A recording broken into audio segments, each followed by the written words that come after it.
Assalamualaikum and a very good day to everyone. My name is Muhammad Isyraf and today I will be presenting to you 3D interpolation. Okay, now let's go to the first slide, which is the outline for my presentation for today. Now for the first part, which is the abstract, I will explain to you on what will you expect throughout my presentation for today. The next is the introduction, where I briefly explain to you the introduction of 3D interpolation. Okay, the next part, which is the objective, where why do we need to conduct 3D interpolation. The next part is the literature review, where I combine few of the researchers and made a literature review based on their papers. Next is the methodology that have been conducted by these few researchers. The next part, the result and discussion, where I will show to you the images of from the methodology that have been conducted and also the discussion. The next part, the conclusion, where to summarize my presentation for today, and last but not least is the reference itself. Okay, let's go to the first outline, which is the abstract. So 2D seismic survey may sometimes be missing certain data due to the complexity of the area. Now, to create a meaningful 3D interpretation from 2D data, an enhanced 3D interpolation is applied. A fundamental problem has been identified, which is to interpolate a wide gap of 2D data into a dense 3D seismic before conducting post-stack migration. Now, to overcome this problem, it requires a geological time model where it is used as a guide during the interpolation process. Okay, here is the introduction for the 3D interpolation. Now, one of the challenges in seismic survey is to have the best seismic image of the subsurface. Now, currently, there are abundant of 2D seismic data from the year 1960 to the current date. Now, to generate a 3D image from 2D seismic data can be a challenging task. Now, to utilize the 2D survey and enhance 3D interpolation is introduced, as this method is used to create 3D seismic volume from 2D data surveys. If you can see on a diagram at the left side, okay, the top picture showing the 2D seismic line, while the bottom figure is showing the results of 3D interpolation. On how to produce the 3D interpolation, I will explain to you later throughout my presentation. Okay, let's go to the objective on why we need to do the 3D interpolation, which is the first, to produce a better interpretation of subsurface image from 2D seismic survey. Second is to maximize the usage of previous 2D seismic survey, and the third is to provide a geological time model for 3D interpolation. Okay, let's go to the next outline, which is the literature review part. Okay, now let us see the literature review part. There are abundant of 2D seismic data from the year 1960s or 70 to the current date. Nowadays, 3D seismic survey is currently on demand due to better seismic image. Okay, to make use of the 2D data, right, to create a reliable 3D interpretation, it is not a simple task because due to the several differences, which is the first, the timing, second is the amplitude, the third is frequency, and last but not least is the off-plane 3D effects.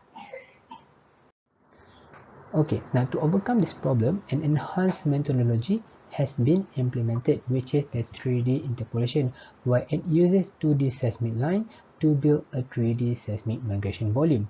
Now, few key challenges when performing 3D interpolation, which are the available 2D seismic line are extremely cost. Okay, approximately 2 to 3 kilometer gaps between one seismic survey line to another. Okay, this is for 2D seismic line, and limited by the line separation.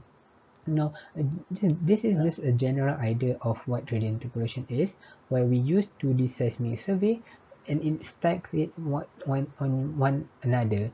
Then we interpolate it to create a 3D seismic volume. So that is just a brief, I would say, a brief idea on what is 3D interpolation. Okay, let's go to the next outline, which is the methodology. Okay, the first part, which is the 2D migration images and its velocity model. We need to have this 2D migration images and its velocity model. model. Once we have this data, only then we can proceed to the next outline, which is the data matching in terms of amplitude shift and also spectral character. Now, the purpose of doing data matching is to minimize the structural changes of intersection.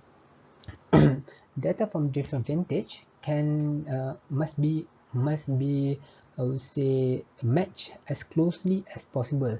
Now this is to reduce the I would say to reduce the uncertainties, or to reduce the uncertainties during the when trying to produce the result. Okay, the next step is to perform a 2D demigration on all the seismic line. Now 2D demigration, the purpose of 2D demigration is to generate data closely resembling to the 2D stacks at zero offsets. Okay, by doing demigration, it will align the events as properly will align the events properly and accurate to the current subsurface image. Okay, after we have conducted the 2D demigration, then we will create a 3D geological time model, which consists of set of horizons. Now, the purpose of 3D geological time is used to guide during the interpolation process across the large distance. Now, to obtain the horizons, we need to measure the apparent time dip for all 2D demigrated seismic line, and then we use it to construct 2D horizons. Okay, so this acts as a framework for extending the dense 2D horizon upwards to fill the 2D sphere. Once we have this 3D geological time model, we will then use it for the 3D interpolation, where 3D interpolation, it will use the 2D data and also the geological model that we have created just now. Now this is to create 3D interpolation. And after we have created this 3D interpolation, we will do 3D post-stack migration, where it will enhance the continuity of the events. Okay, in other words, to make the results much more better. So that's why we conduct 3D post-stack migration. Okay, let's see the results and this. Okay, now let us see the results made by one of the researchers. Okay, if you can see on the left side, okay, that's figure A and also figure B. The image A and B is representing 2D data before and after 2D post-stack demigration. Okay, so one of the earliest process, which are the demigration, is a very important because most of the time the 2D data is either not in a proper position or missing a section. Okay, so by doing demigration, the amplitude, phase, and time shift difference have been corrected. As I mentioned before, okay, 2D seismic survey, when we conduct a 2D seismic survey, we only conduct at a one slice. Okay, so there will be a time where sometimes the data will not be in a proper position or missing a section. So this is just give you a simple analogy. Try to imagine a whole cake and you cut it into a slice. So that slice is representing the 2D seismic survey. So from the slice, we cannot say that it represents the whole cake itself. No, we cannot say that because it might not be accurate. So that's why when we combine all of these 2D seismic survey, there might be some gaps between one another. So that's why we conduct the demigration to correct the amplitude, phase, and time shift difference. So after we have corrected, then we can represent, I would say we can say that the quality of the data has been increased when before we do the demigration. So this is the part where after we have conducted demigration and also the geological time model, where we use it to do the 3D interpolation. So figure C and figure D represent 2D before interpolation and after 3D interpolation. If you can see here, these two data, okay, if you only look at the 2D data, okay, this figure C, if you only look at figure C, I will say that we cannot interpret, we will not even understand on the geological surface in that particular area. But when we conduct the 3D interpolation, only then we can understand clearly. I will not say clearly, I will say we can understand the surface much more better compared to using 2D survey alone. So that's why 3D interpolation is very important, because it enhances the image by using the 2D data sets. Okay, now it seems we have reached to the final part, which is the conclusion for my presentation for today.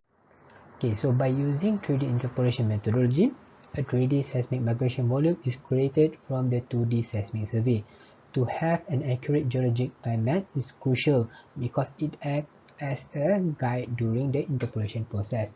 This methodology maximizes the usage of 2D seismic data.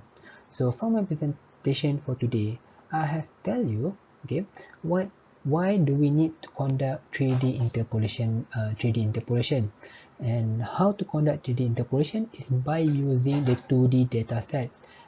Yes, 2D datasets may be sometimes lack of data or might even not in a proper position. So that's why we conduct the demigration process to correct the data, to correct the position of the data.